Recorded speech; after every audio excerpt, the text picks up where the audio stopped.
Good morning and welcome to our lovely little school in the heart of West Wicklow. My name is Ciara and I'm the principal of Grangecon National School. We are delighted to have two very special guests with us today, Dr. Paddy Madden and Dr. Des Murtha. And we are very grateful for the opportunity to show off our beautiful new garden, which was just completed in recent weeks.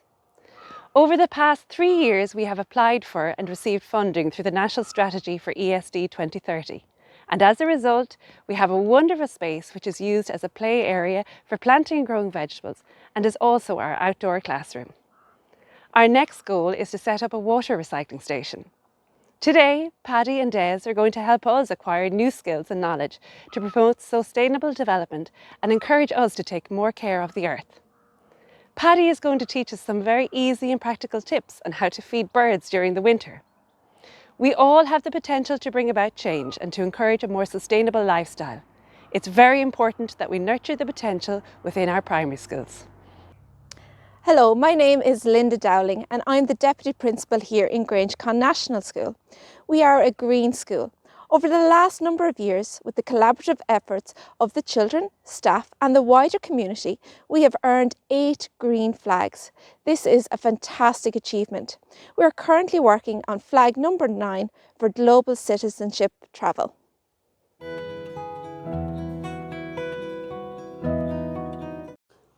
Hello, I'm Paddy Madden and I'm here in the lovely grounds of Grangecon National School here in County Wicklow with Des Murtha and the teachers in the school, which are the principal here, Ciara O'Hara, and then Linda Dowling, the other teacher here, and also the children of the school here to make a video on feeding birds in winter. So this is the 7th video in our series of videos on enhancing biodiversity on school grounds. So let's look at a bird table first. This homemade one here is constructed from marine ply here, which doesn't rot. And then you have 4 lats here on the top to keep the food in and spaces here to let the water drip out. And then you have a stake here, which could be a tree stake or similar here.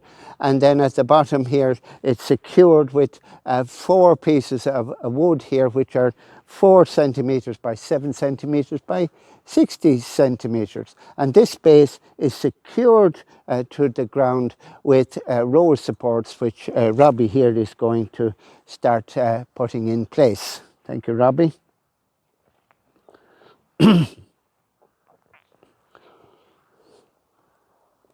So, anchor pins, thank you Robbie, we'll finish that later. Anchor pins could also be used. The other one here, that was purchased. The roof is an advantage because it deters big birds such as rooks and jackdaws from robbing the small birds' food, and also prevents the food here from becoming slushy if it rains. It's important to clean the bird table regularly with a damp cloth, damp lint-free cloth, and a mild disinfectant, maybe 5% of disinfectant in a water solution. Rinse with clean water and dry the board, dry it thoroughly to avoid moulds. Good idea to move the table maybe at least once a month to avoid build-up of disease and maybe confused predators as well. Important to provide fresh water daily for the birds to drink. Now children, of course, should wear gloves, preferably biodegradable ones, when they are filling, cleaning or doing anything with bird tables. They should wash their hands afterwards as well. Hygiene is important. The table should be checked daily to see if there's any uneaten food on it there and on the ground. And if there is, reduce the food because the birds are getting too much. And uneaten food, well, you know, that attracts rats. These same rats, they can, and cats also, they can be prevented from climbing on the table here, maybe using an inverted biscuit tin here on the post You could use a pet cone or a flower pot inverted as well. And the post here we have here, this one has got a pipe here. It's encased in a pipe which the rats and the cats find very difficult to grip, as you can imagine. Sunflower seeds, they're rich in protein and unsaturated fats. Ones with no husks leave very little mess. Tits and greenfinches, they love these. And other birds too, of course. Now the Niger seeds here, we have here, these are small and black. They are a good source of fat and oil, and you have to place them in a special container here like this one, a hanging container like this one, and just hang it up like that. And you will have goldfinches and siskins maybe landing here on these, and they'll be eating the seeds, these ones.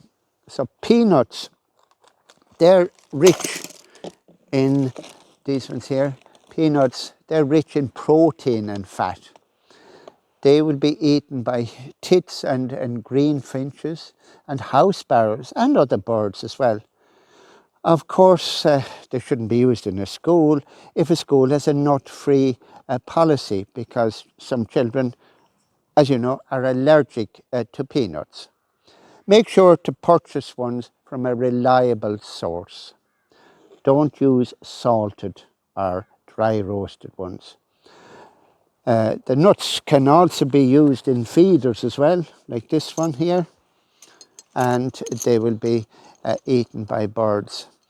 And you can crush them, and they're be eaten by siskins and robins, and dunnocks and wrens. But it is important in feeding birds on a table not to give them excess food, because this could attract rats when the food falls down or is blown from the table. Also, once feeding commences, you know, in the winter, it should be continued until April at least, when food becomes available again in the wild for birds. In a school situation, maybe a parent or someone else might volunteer up to the feeding regime in Christmas, during the Christmas holidays, to keep it going.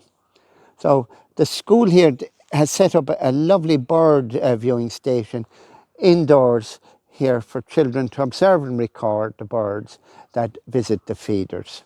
They use children's binoculars for viewing, and bird identification posters and books for identifying the birds. And they also record on the BirdWatch Ireland survey chart, they also record the birds that arrive each day to the bird feeder.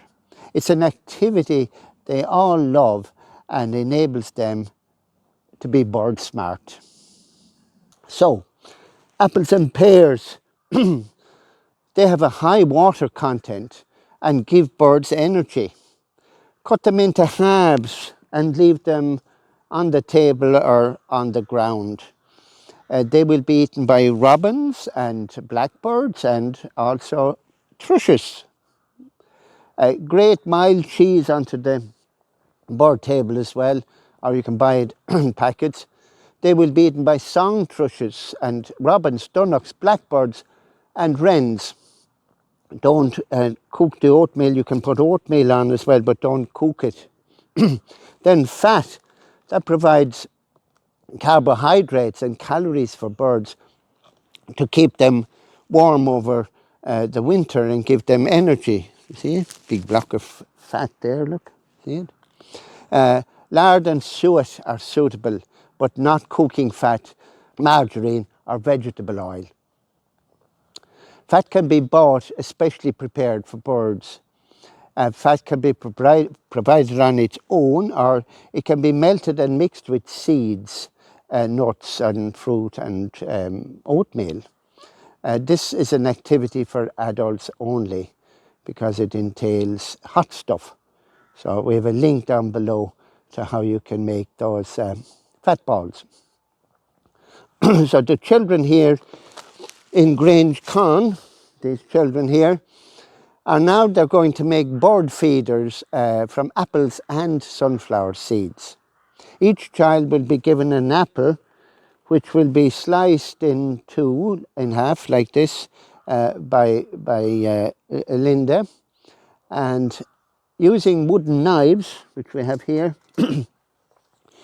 the children will create grooves in the apple like this, just a groove here. It's for the string, so it's great fun, just cutting out a little groove or channel here. Do you see how it's done, children? See the little groove there? See? See? Little groove, see? Yeah. You see the, oh, see the groove? Yeah. And that's just for the string. So, would you get me a string there in that red bag? Here we have it. Then we put a string around this in a minute. Thank you very much. And then we'll get sunflower seeds here, and the children will push them into place like this. So the birds are getting a double diet here. They're getting the apple, and also they're getting lovely sunflower seeds which they'll pick out of the apple. Do you see it? Yeah. You see it? Yeah. You can cover the whole apple with the sunflower seeds, look. Now what do you think this is for? To hold it up. Yeah, to hang them up. So what I'll do is we just put that around like this. See? Yeah. Oh, we're going to put it around. When we have all the seeds in, of course. Now, will you pull the string here? Pull that string there for me. Pull. Oh, we missed it. Now we go again. Pull. Here we go. Now, do you think, and I'll tie a little knot on it. You see where the groove is there now? See? And I'll tie a knot on that. So, what do you think we'll do with the children? Hang it up. Where will we hang it? On a tree. We'll hang it up. There's loads of trees around here and places we can hang them up. And what do you think will happen? The birds will come and they will have a feast. They'll think it's Christmas morning, won't they? Yeah. Okay. So when this is done, the children will tie the piece of string. The piece of string is about 70 centimetres or so. And then they will tie a knot on it and hang them up on the school grounds for the birds to eat. So children, we are going now over to your lovely outdoor classroom, which they have here in the school. Won't that be fun? Yeah. And I'll give you the knives and everything, and we'll start making the bird feeders.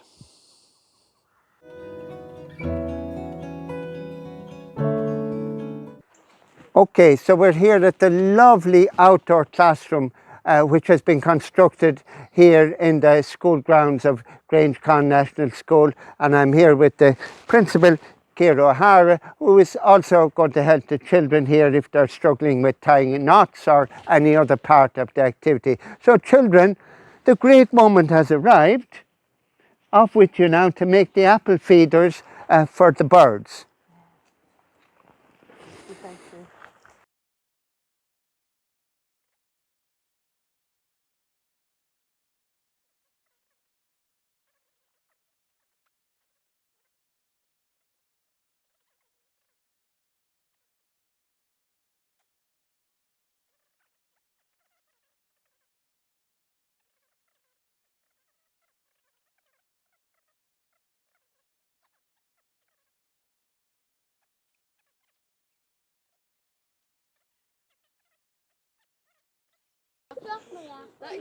Children, look here at Paddy for a minute. This is how you make a loop when you're finished. You put the two strings together, look, like this, see, like that, and then just one around the other, like this, and there we have a loop. Will you remember that? Yeah. Easy. Now, a few more seeds stuck in there, the pointy end. Like that. And stick them well in, like that. Well in. Oh, that's the fun part. You have to really stick them in, yeah. How many copies?